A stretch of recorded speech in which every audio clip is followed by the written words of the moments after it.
Buenos días a todas y todos, o buenas noches según el horario que estén viendo esta grabación. Me da mucho gusto estar con la doctora Frida Díaz Barriga, quien, pues hemos recorrido varios momentos y varias experiencias académicas. Y en este caso, pues nos hemos detenido como a hacer una reflexión de las experiencias que hemos tenido en la investigación educativa, en fin, y de este contexto de pandemia que estamos viviendo y la transición hacia el uso de las tecnologías eh, con este uso tecnopedagógico docente. Hola maestra, ¿cómo está? Buenos días. Hola Luis Fernando, muchas gracias por invitarme a conversar contigo y con la audiencia. Pues mire, creo que vamos abonando en diferentes escenarios porque pues está existiendo una transición hacia el uso de las tecnologías para aprender y enseñar, cosa que ya algunos veníamos como señalando desde tiempo atrás. Esto no es nuevo, por supuesto, pero lo que sí es nuevo es esta rapidez con la que se están dando las cosas, ¿no? Y en este escenario, pues, ubico la necesidad de, pues, hacer una reflexión que pueda ordenar, que pueda contribuir a que los profesores, sobre todo los de educación básica, que creo que están muy descobijados, pero todos, en general todos, estamos viviendo esta transición. De, de, mm, la idea sería como reflexionar unos puntos generales con los cuales contribuir pues a organizar, a hacer esta transición hacia el uso de las tecnologías, cómo se está viviendo experiencialmente nuestros alumnos, pues también están viviendo cambios muy acelerados, emocionalmente también, tanto docentes como maestros. Así que, pues bueno, ¿cómo sería su primer lectura de lo que estamos viviendo, doctora Frida? Fíjate que cuando me mencionas esta palabra de transición, creo que deberíamos pensar cómo lo están viviendo los actores de la educación y mi primera impresión es que más que transición lo están viviendo como un salto más bien abrupto en una condición muy emergente, no esperada, inédita, para la cual no se sentían debidamente preparados y para la cual muchos piensan que no tienen las condiciones pertinentes para poder transitar hacia la virtualidad. A mí me Ujú. gustaría que en la charla, si me permites, tuviéramos un pequeño espacio de problema. Les quiero proyectar algunas imágenes y un audio para que veamos cómo lo están viviendo los actores de la educación y siento que eso nos ayuda mucho pues a entender por dónde va esta situación de la entrada de las tecnologías en este momento en el campo de la educación. Perfecto, maestra. Es decir, Pregunto si se ve sí, ahí adecuadamente. estamos observando. Bueno, Y pues esa sería esta idea de ser más sensibles a la experiencia vital, ¿no? Que están sí, viviendo nuestros fíjate que alumnos. primero sí creo que es una situación inédita. Yo aquí el primer dato que me pareció relevante es el que da la UNESCO ya para marzo de este año.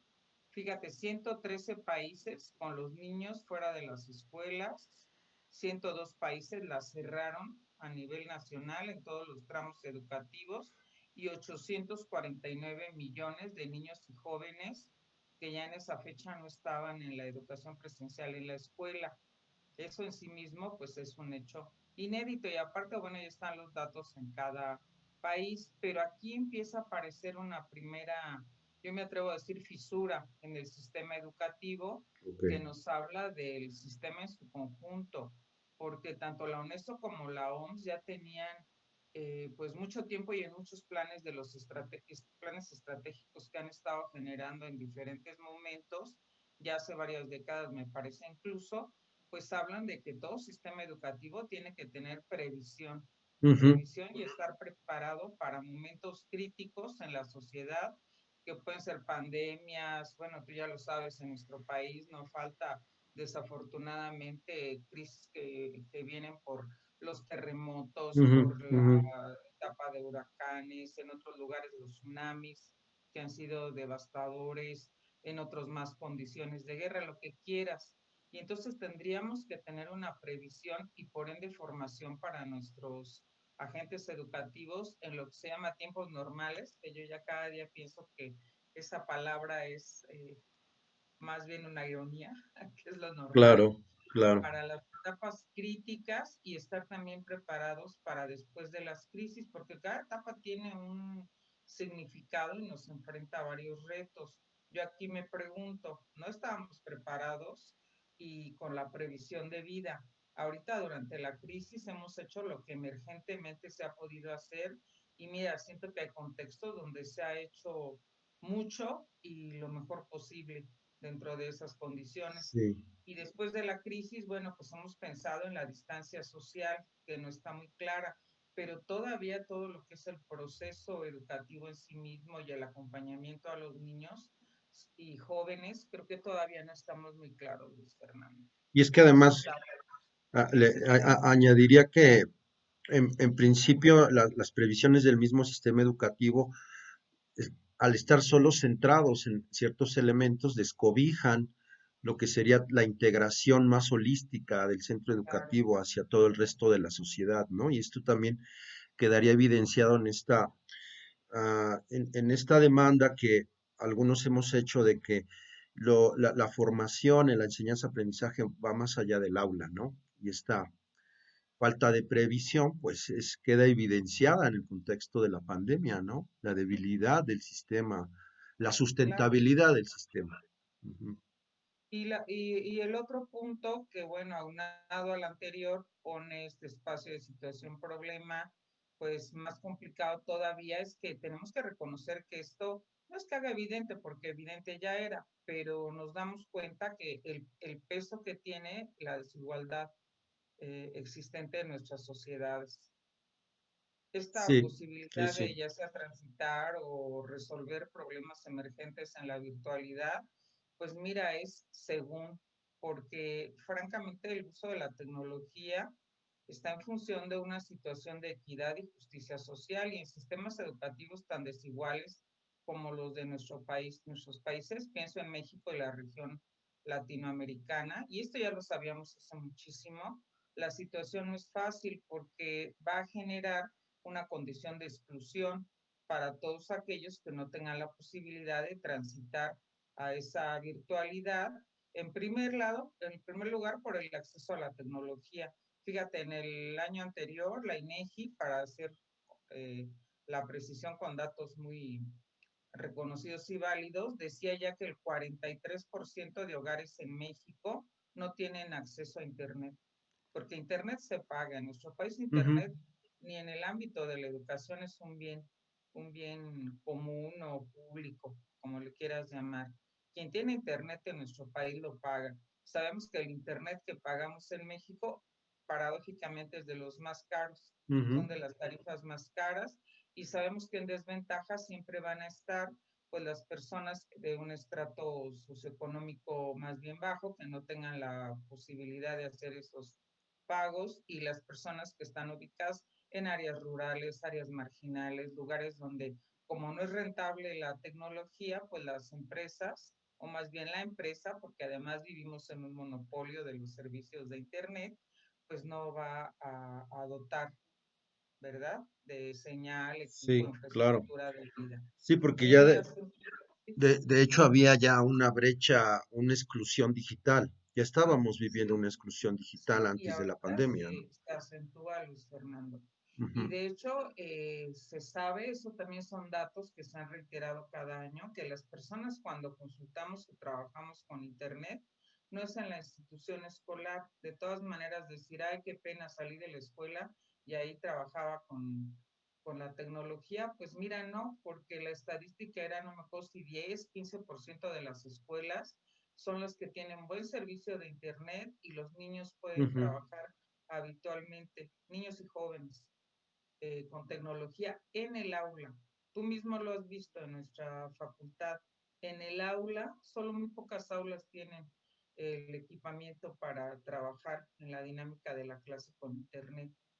Así Casi es. todo el Internet en la escuela es para las tareas en casa, cuando bien se puede, o para que vayan a cafés Internet, o para que pues cada quien como pueda se agencie esa conexión y resuelva la actividad.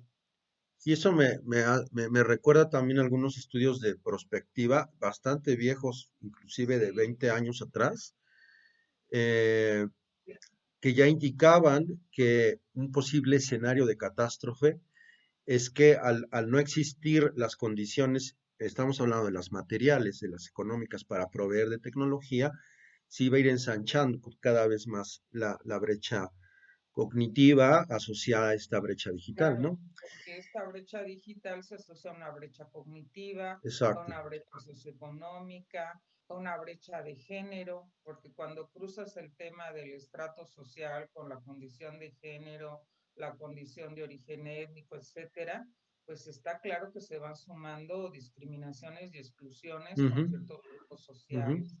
Las mujeres, además que, como tú sabes, ya esto es resultado evidente, se van a ver en la mayor desventaja en este problema del COVID, por las personas que tienen algún tipo de discapacidad o las personas que están, pues como aquí ya lo habíamos dicho, ¿no? En áreas rurales.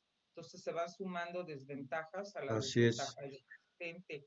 Y es paradójico porque se supone que todas las políticas que hemos tenido en la región para introducción de tecnologías en la educación desde los años 90 buscaban precisamente allanar estas brechas y con el paso del tiempo parece que ha sido el efecto contrario.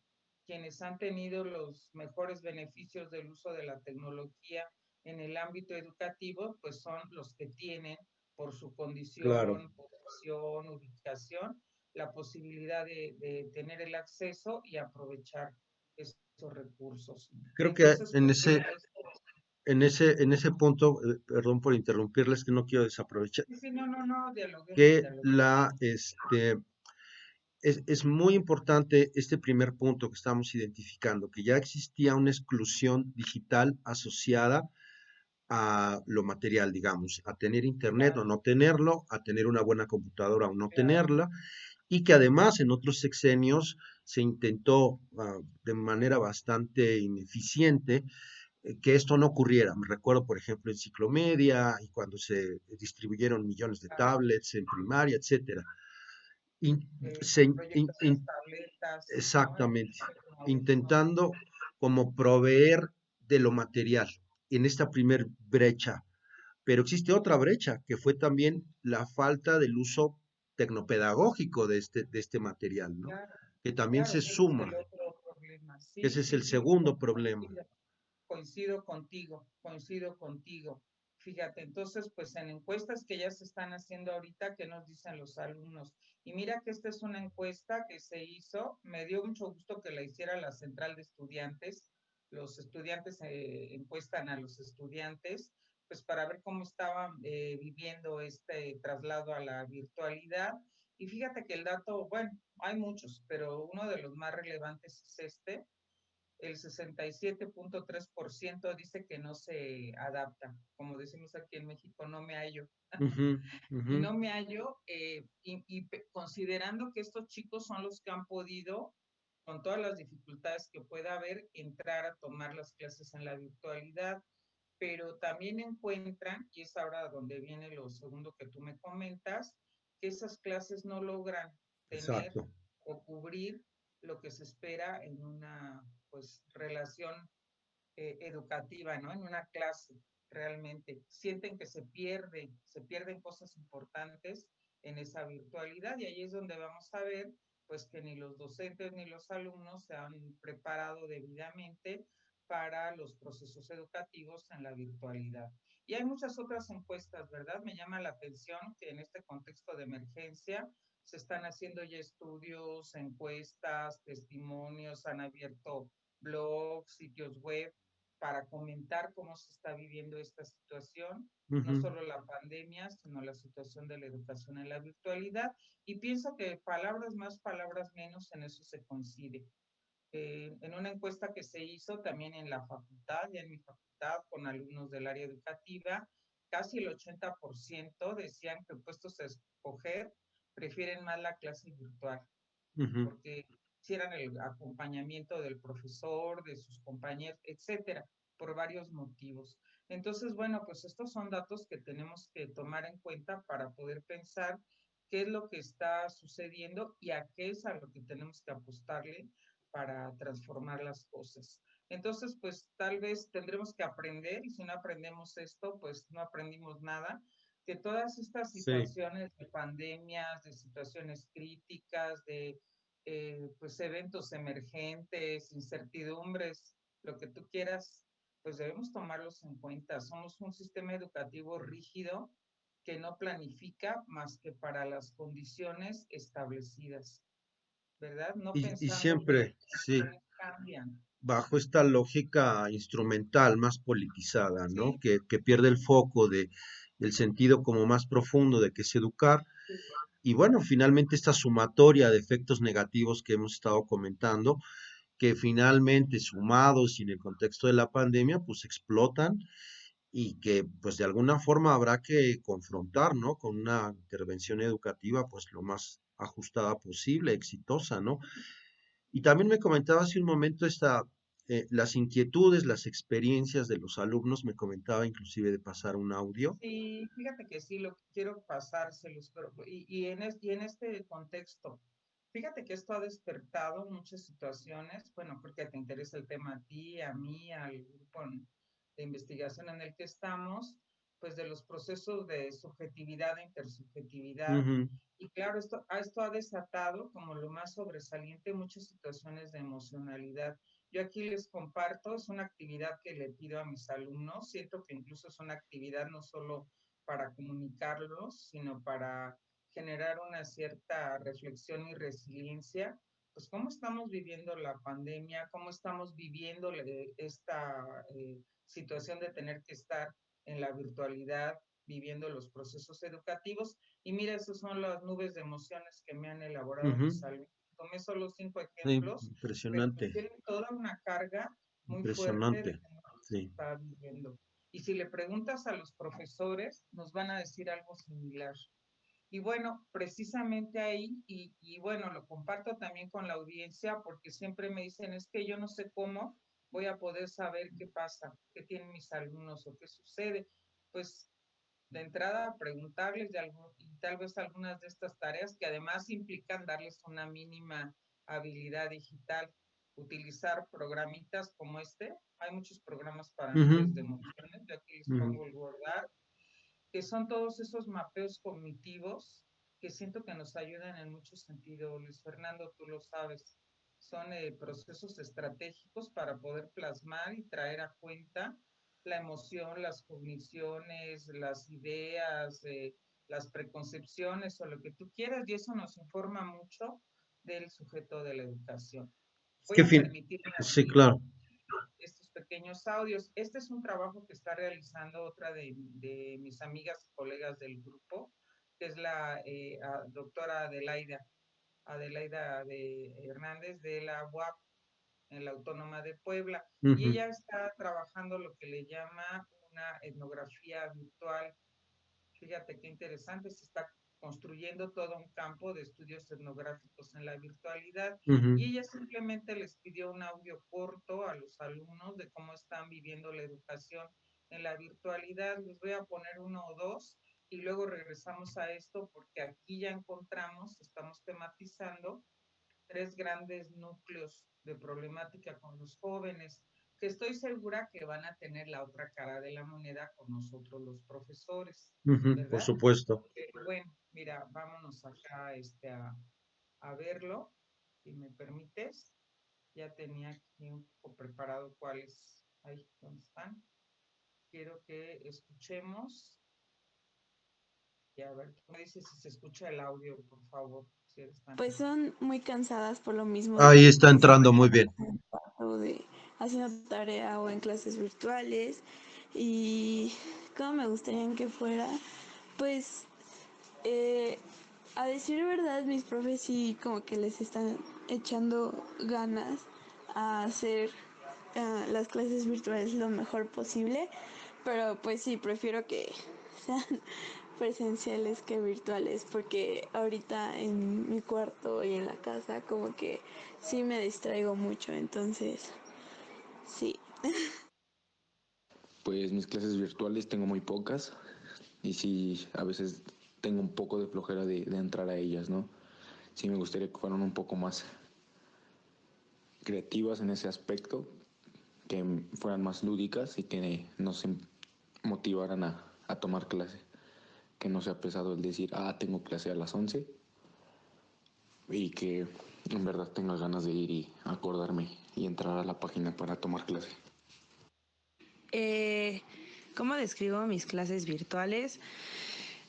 Pues bastante nefastas. Ya, bueno, Nefasto. solamente una sí la imparten bien, las demás materias no, y esto pues es debido a que pues no tienen, no saben cómo impartirlas por medio de internet.